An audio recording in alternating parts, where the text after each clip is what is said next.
For the day you think of a project and you want to take that project or that idea, that opportunity, and see if it's viable, and then you actually produce it and start selling it, to the last time when you're out servicing it or you're talking to that customer, it is simply everything you do.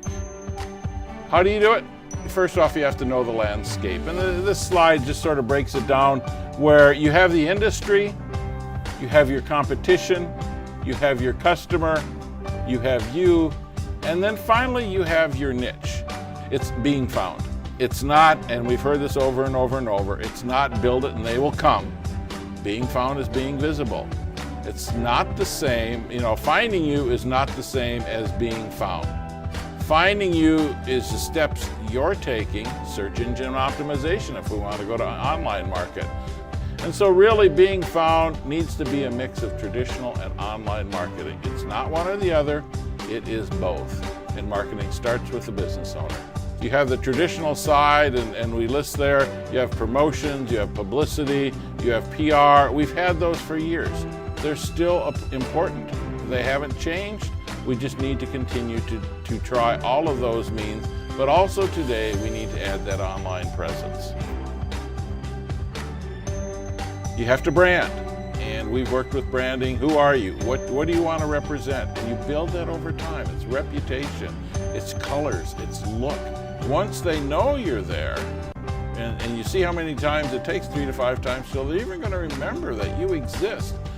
And then it's going to take 7 or 10 times for them to take action. You have to be very explicit in your marketing about what that taking action is. So and this says it so very well about support. If you make a sale, you can make a living. If you make an investment in that customer, you can earn a fortune. We want, with our marketing effort, to do more than have a one-time shot. Not only bring them back again and again and again, but have them become our spokesperson. That's the best marketing we can probably do, is when they start telling our story for us. A little bit about service statistics. Before the internet, a dissatisfied customer, we always learned, told about 10 people, and up to 13% of people would tell 20 people. But look at today and hear the stories of what the internet can do. If I'm unhappy, I now have a worldwide audience. That is key for business owners, to be listening to their customers and working on their service statistics, hearing what's being said about them, and not just hearing, but then stepping out and rectifying it. They can be your biggest fan. So what we're talking about is forming relationships, learning about what that customer wants early on, before they're even a customer you're trying to find out, and then you're nurturing them, you're keeping in contact with them, you're telling them what's going on in the store. Word of mouth is one of the best ways that we can sell our business. The profit, the price, the packaging, the promotion, don't ignore those. When I said marketing is everything you do, I mean it's everything you do. Today, a lot of it is experience. And so what is the experience that customers are having? And lastly, measure what works. So you have to always be asking yourself what's working and what's not working.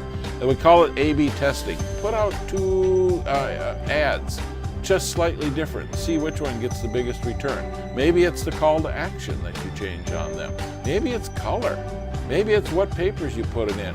This was the better paper to put the information in.